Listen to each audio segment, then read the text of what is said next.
morning, everyone. Ready? Okay. Welcome to Creative Mornings. This month, our theme is tradition. مين أول مرة يجي Creative Mornings? Okay. طيب. برافو. Please follow us on our Instagram عشان يعني حيساعدنا حيساعد our chapter basically. Okay. حابة أشكر قاف Lounge for hosting second time وأخسام الكردي صراحة جزاه الله خير يعني قال لنا we can use the space for all our events. It's a nice view زي ما أنتم شايفين. إد كافيه في الوسونز اليوم كلمناهم 8:30 فقلت لهم تقدروا you deliver قالوا yes we can so thank you so much. Nestle our main sponsor and Cap Coffee. مين أخذ Cap Coffee اليوم؟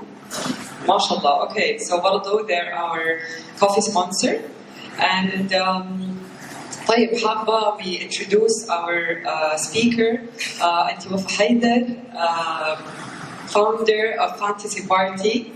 مين ما يعرف Fantasy Party؟ Oh, okay, so لازم تعرف Fantasy Party. That's the first thing.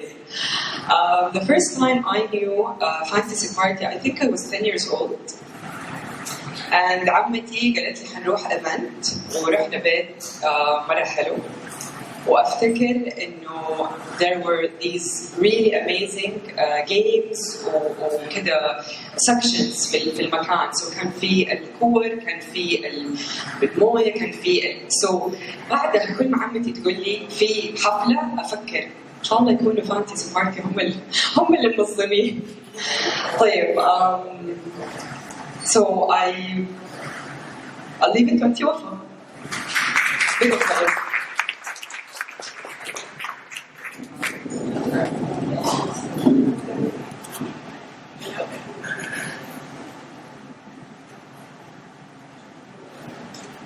Hello.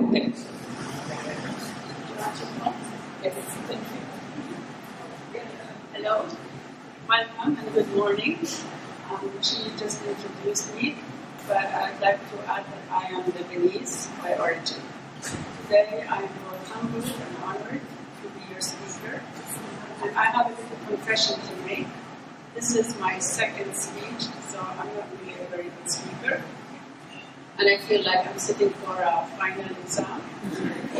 So the first speech I ever made was during a company event, my company, and I was addressing my employees. So I'm going to pretend that I am your boss for the next 20 or 50 minutes. So bear with me. I'm going to walk you through my journey and share, obviously I'm not a speaker, and share some of my professional and life experiences with you. I was 23, 24 years old, living in New York and working in an office. And I did not like my job because I always wanted to create and do something different. One day, I got into an argument with my boss, as was the case. And he just stopped me there and said, Wafa, am I working for you here? And I just realized, it was like, it opened my eyes and it said, I shouldn't be doing this. I should be running my own business. So later on, I was watching a TV show, and the TV show was Fantasy Idol. Most of you are too young maybe to remember that. The scene was about a party setting decorated with balloons and entertainers, and a clown walked in with his props, and I thought, oh my God, that looks really cool. This is something I would like to do. So that was my first inspiration. I went ahead and discussed it with my then sister-in-law. She was an artist and still is. We decided to start a business in Beirut. So we rented a small apartment, we decorated it, and we chose the theme of Alice's Tea Party, which is, funny enough, very popular today. So she did this large mural of the tea party on the wall, and we experimented with some cakes and stuff. And then we decided that we needed a logo. We picked the white rabbit, holding a trumpet with a scroll rolling down with the name Fantasy Party on it. And that was my primitive creation of artwork. So this was how Fantasy Party was born.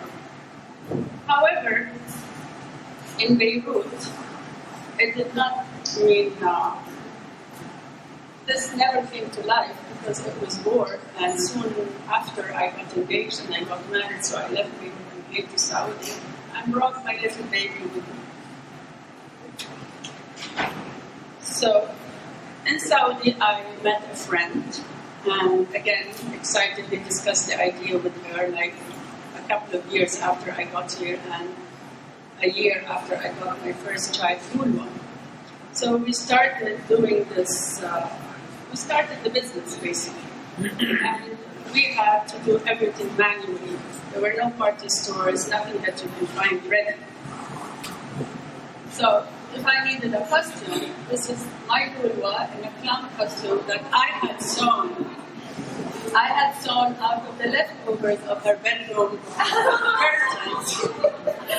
curtains and bed covers.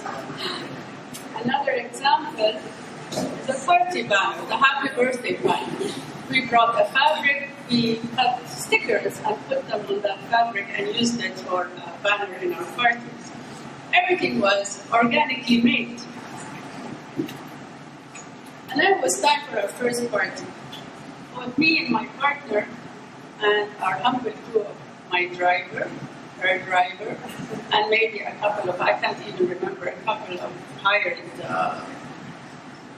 laborers.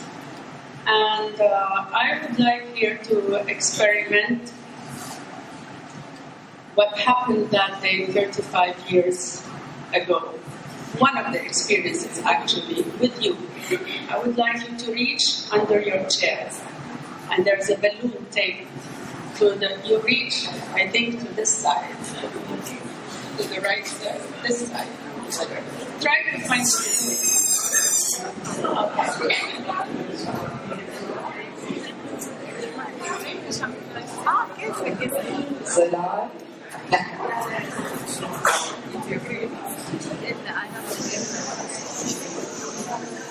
Does everyone have its balloon?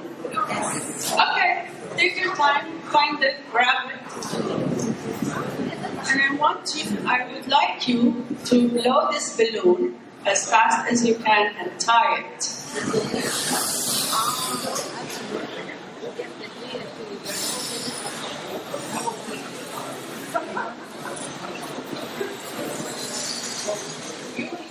You will need this balloon later on, so tie it and keep it.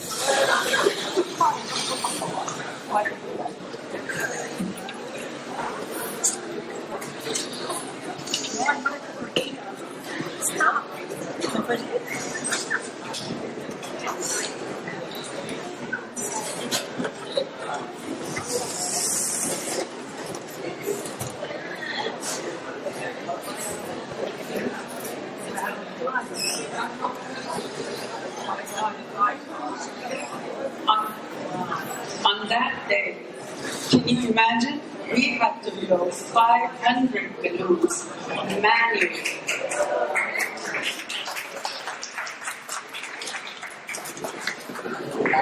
Even the smallest task took a lot of effort.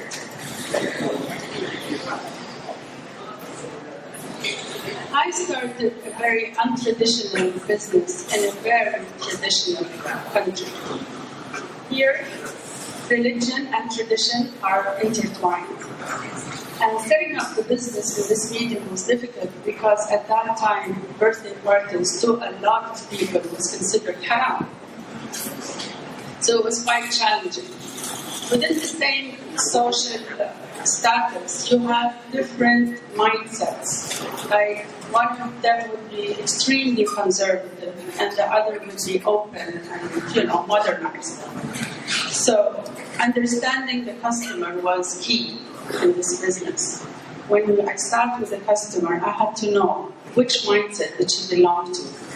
Was she the conservative type that would accept music, dancing, whatever, or was she the other one that that simply says, I don't want music in my party, I don't want dancing in my party. We had to work around prayer time, so we had to organize the program so that when prayer time came, We did not need to cut this program, so it was planned accordingly.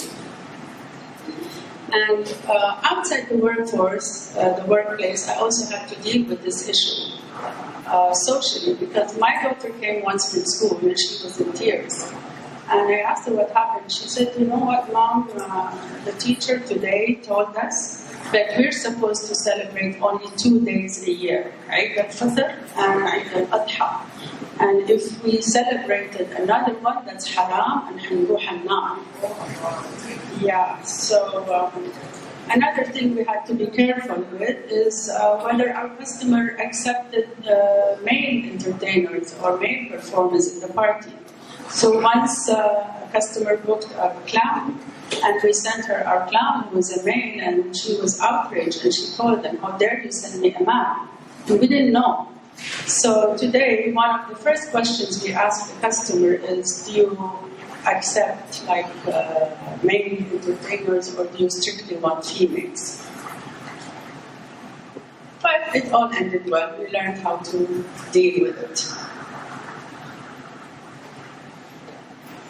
As a working mom, like most of you here today, I had to find the right balance between work and my family. Early in my life, I had a divorce.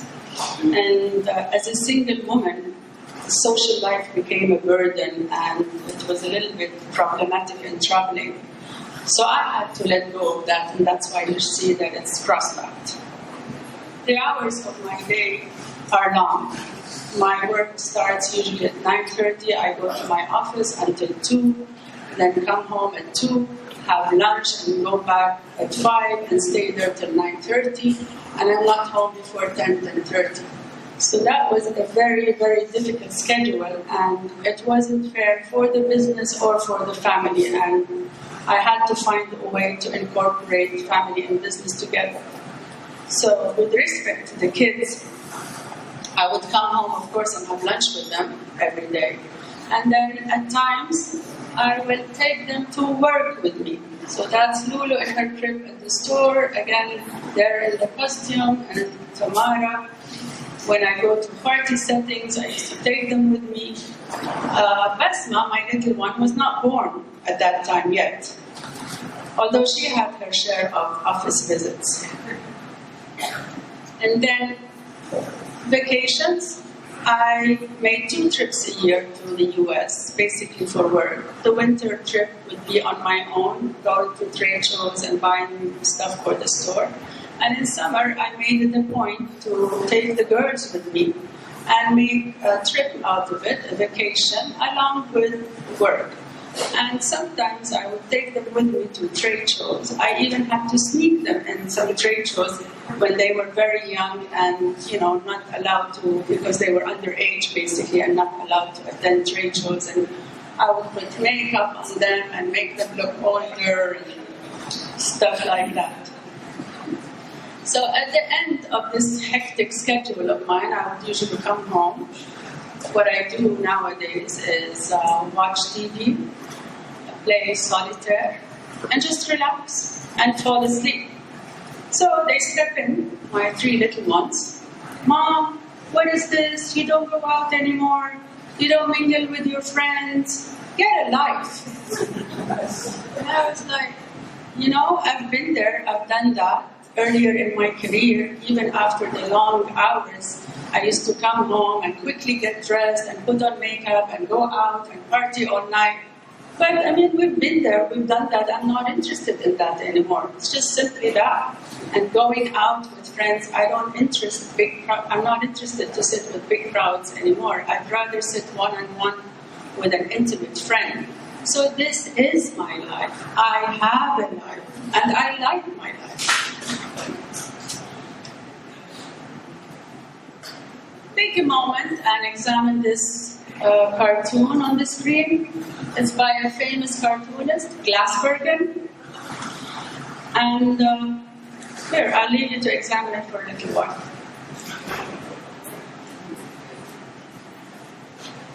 My daughters believe that I am the one lying on that couch.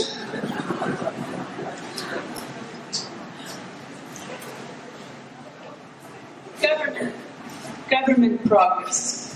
What a transition.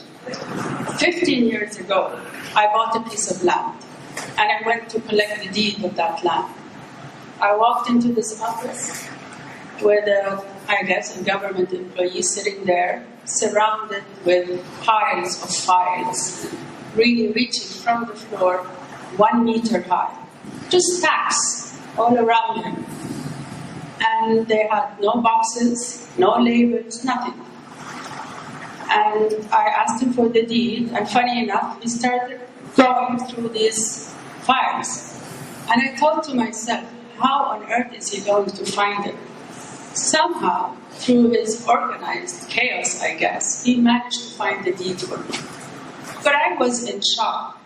Like all of Jeddah, all of the lands of Jeddah, lie there on the floor in these fires. And I thought to myself, what if there was a fire? What if there was a flood? I mean, it was just crazy. Another experience is when I went to register the company, and that was maybe 6-7 years ago. At that time, I had to go through a lawyer, and it took almost 2 years to get the company registration. And I had to pay, I don't know, 25,000, I can't even remember the figure, in lawyer fees and for him to get it done. Today, amazingly, with a click of a button, you can do that in the comfort of your own home or office.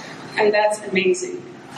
Today, when I walk into government offices, I find a nice, organized, neat atmosphere.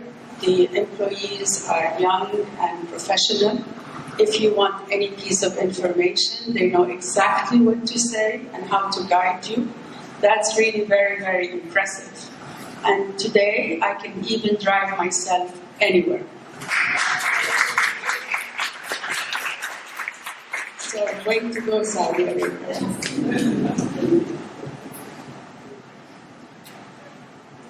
I've learned many lessons along the way. I'm going to share a few with you. The first picture of these candles is it happened during a birthday party that I was doing. And we had brought these nice confetti poppers, and they were really cool, and I wanted to test them, to try to use them actually in that party. And I thought the best time would be when we were blowing the candles. So, sure enough, the celebrant was blowing the candles, and we popped those poppers, and the confetti came down, but they caught fire. And it was scary, terrifying.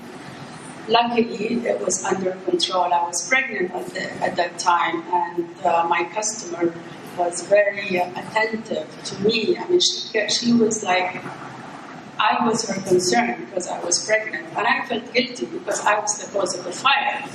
So the lesson that I learned from that is whatever idea you get, you must test it first. You must make sure that it's working properly.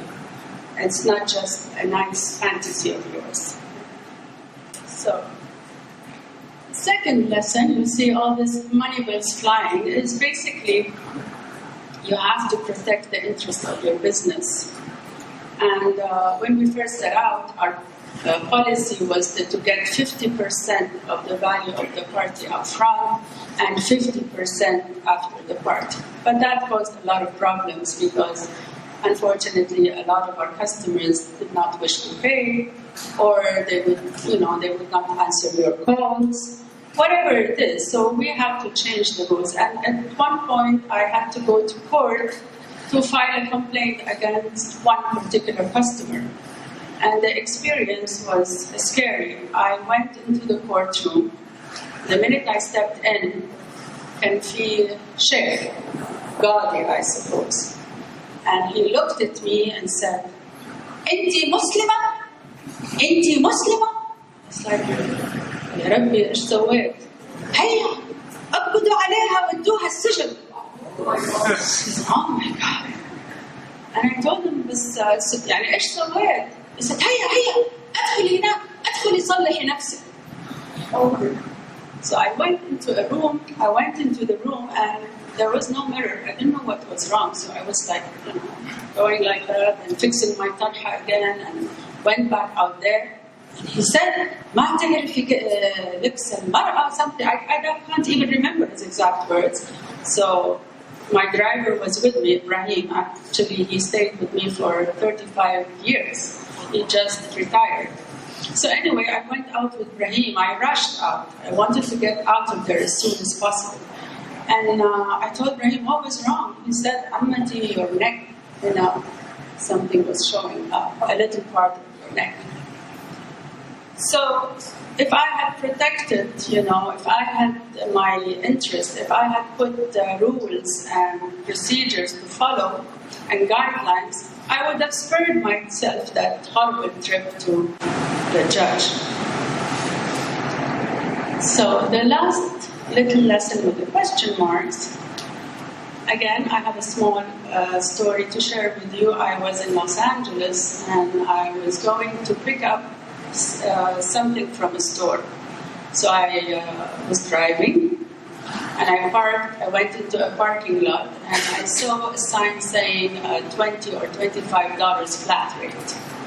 That meant no matter how long you stayed, you had to pay this $25.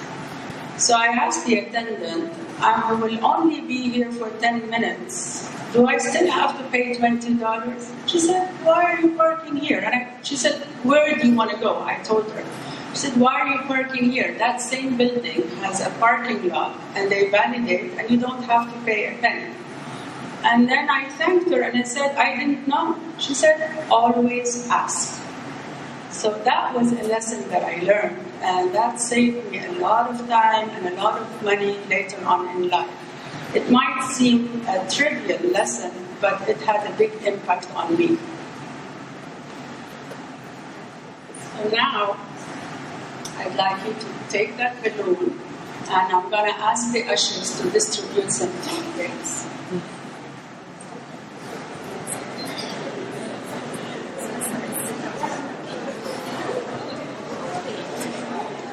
And once everyone has his toothpick, let me know, hold the balloon up high. Is everyone ready? Everyone's ready? I would like you to pop that balloon.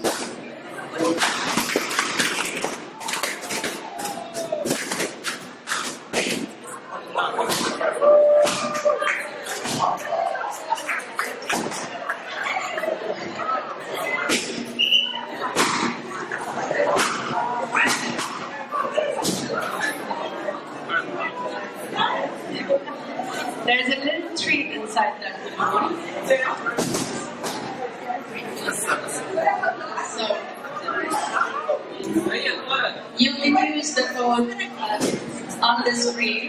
Those of you who lost a little treat, they can still use the promo on our website for their first online purchase.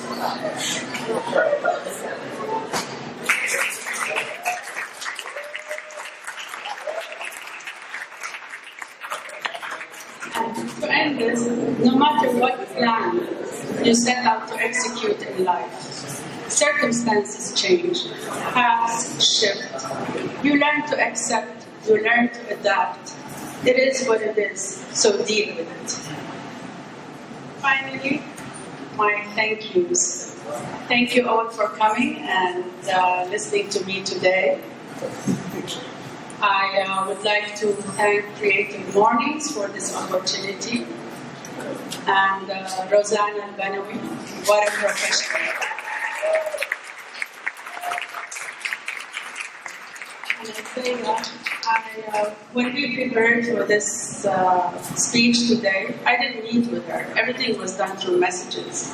But whatever question I had, the answer was more than complete.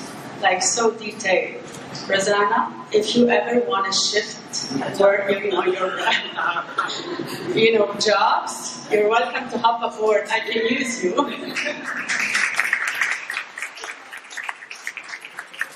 And then, lastly, I'd like to thank my precious daughters, Lulwa, who's always been my emotional support. Mara, she's not here with us today, but she is the one who actually shared the longest part of my journey with me. Bless her heart. Basma, again, she's not with me today, and we didn't see any of our pictures when I posted the pictures, but she was the one behind orchestrating this whole presentation. Another confession, I can't use PowerPoint. So she prepared it, and she made me feel like a president of the USA, where someone prepares your speech and writes it down for you, and you just stand up there and say it. Thank you all again.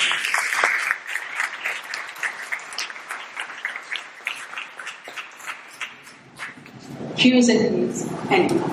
Thank you so much. You're an amazing speaker. Oh my God, thank you. And الحين Q&A في هنا ushers ثاني للميكروفون. إذا أحد سؤال أو an acknowledgement or anything to share. Yes.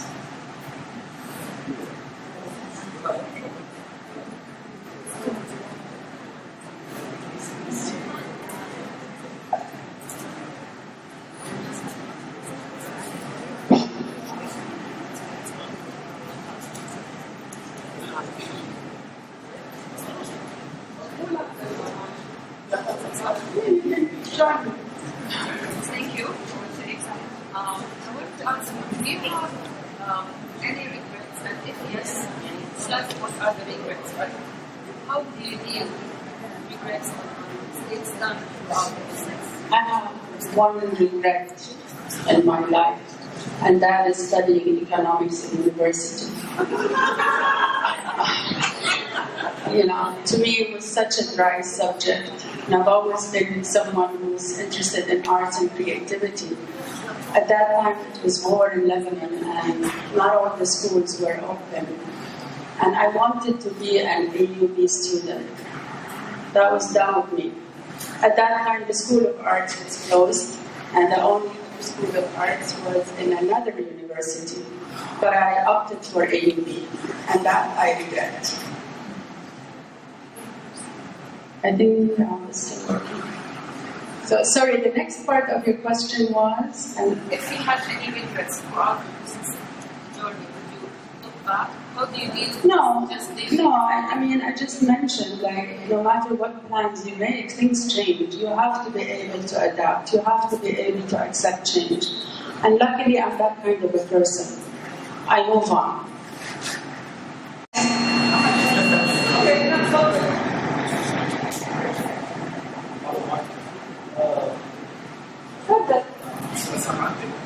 يعني تعال جرب. أول حاجة يعطيك العافية صراحة. You're a good speaker, by the way. Oh, thank you. After all these years, what keeps you motivated to continue? After all these years, what keeps you motivated to continue with this? What keeps me motivated to continue? Okay.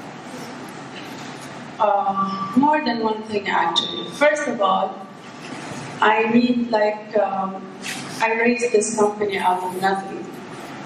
Basically, I started from the basement of my home. I would like to let go. I am ready to let go.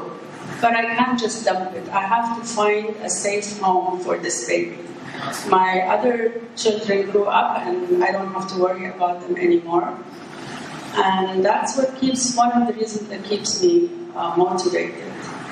But also, even now, if I introduce something new, which is not as easy anymore, it gives me a drive. It keeps me moving whenever I create something new. And that's what keeps me motivated.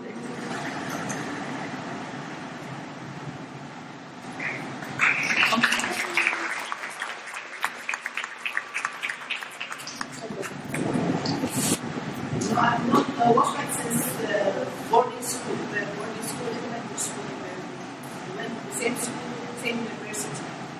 And all and sisters, I really admire them and work on it. Gentlemen, lovely ladies. So Best of luck, Wafa. Thank you, Nora. Thank you so much.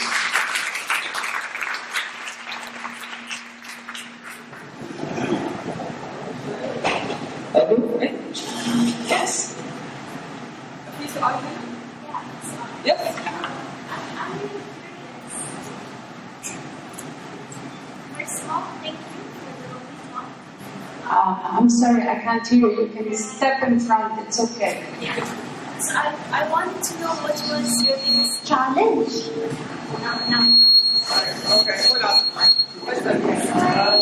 We need. Starting off, what was your biggest challenge? And does that still stand now? And what kind of challenges are you facing? Because there were Switch it up. Sorry. I'm not going to touch it from there. So I'm sure when you first started, you were one of the first of this time, right? So it would be nice to know what type of challenges you faced back then versus, for example, what challenges you have right now. Thank you. Thank you. Or I want to appreciate Okay. I mentioned some of the challenges that I faced earlier. And I'd like to add that the challenge back then was the unavailability of information. I mean, there was no internet, no Google, no Pinterest. Everything had to come out of here. On the other hand, it was easier because there was nobody else doing this. Today, it's a different sort of challenge. You have a lot of young, enthusiastic people out there who are, coming up with new ideas and really good ideas. So there's a lot of competition, and that's a big challenge. This is one of the big challenges that we face today, and we try to maintain what we did in the past. Another challenge that was then, and now it is less, is employing the right people. That has always been a problem. You couldn't find anyone. Today, at least you can find young, educated Saudis, which were extinct back then. So things, as I said, change and evolve, and you just have to work with what you've got. I hope I've answered your question, young lady. Thank you so much. Yes. You're welcome. Anyone else? Last one.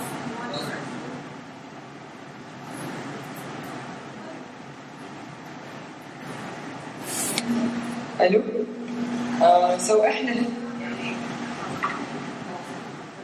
تعالي هنا. الو قفلي وتعالي على احنا هنا موجودين يعني كمان مستعد ف so don't think على طول أول مرة يجوا. What else? So I'd like to acknowledge Wafa. Growing up, you were a role model, someone I looked up to, and I wanted to be like you in many ways. So it's just great to have these examples around us. And I love to stress about the last lesson I get always asked, even in things that might seem small or silly, in everything. And I look up Wafa is a role model in motherhood, in the way you can carry yourself, and being a woman, and it's so much more than just business. And something I learned in the leadership program I did was always to ask and to get the knowledge from mentors or people who have been through those experiences. Thank you for being that in our community. ولو تخيلت في ميدان كده حيكون في يعني statue at the That's it.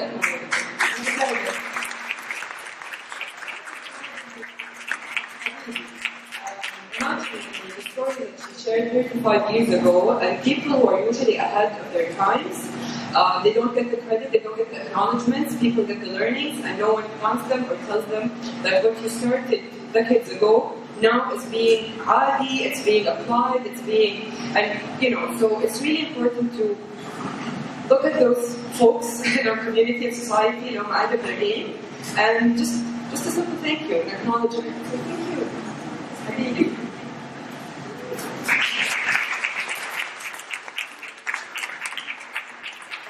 We're going to Tokyo, so we're also marketing for our science. Creative Mornings would not be possible without our amazing volunteers who work not like عادي volunteers. حقيقي the behind the scenes work لما بنصديق Creative Mornings الرياض استوعبت الحته دي لما بدات في الرياض. We put more than 20 to 40 hours a month. So there's a lot of behind the scenes work. For volunteers, Creative Mornings, شكرا للaudience انكم بتشجعونا. Coming to these talks makes it all worth it. فشكرا. So فين Creative Mornings team? ربان مسؤول عن الأقلام. بليز نساعد نرجع للأقلام. شكرا ربان. عشان budget it. That's it. Let's enjoy the scene. Yes, let's enjoy the scene. Thank you.